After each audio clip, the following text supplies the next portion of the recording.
2026, ça va être une horreur. Vous avez toutes les forces qui sont en train de se mettre en place pour l'élection présidentielle de la France en 2027 et je pense que ça va être un bain de sang. L'Europe ne peut pas perdre la France. Déjà, c'est au centre au niveau géographique de l'Europe, c'est un carrefour indispensable.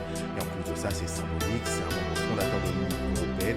Puis c'est un État qui est tellement corrompu et tellement servile et qu'ils ont tellement pillé parce qu'on était extrêmement riche, faut le reconnaître, que c'était la poule aux œufs d'or. 2026, ça va être un bain de sang sur toutes les libertés.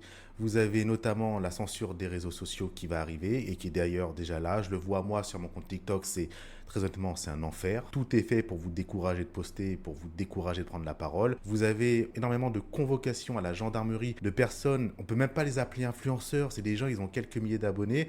Comme moi, on n'influence que dalle, mais juste parce que nous prenons la parole, on est convoqué pour nous faire taire, pour mettre la pression.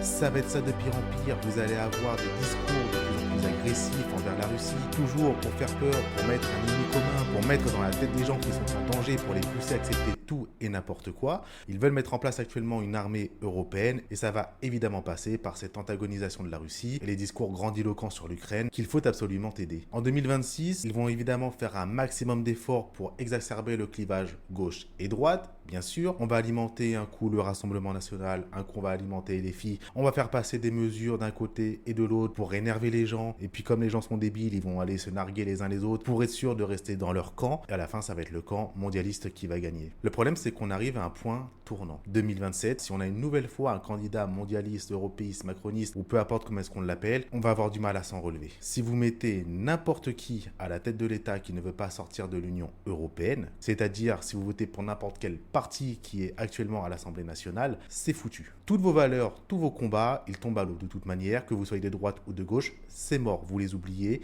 on va continuer de s'enfoncer et on en crèvera.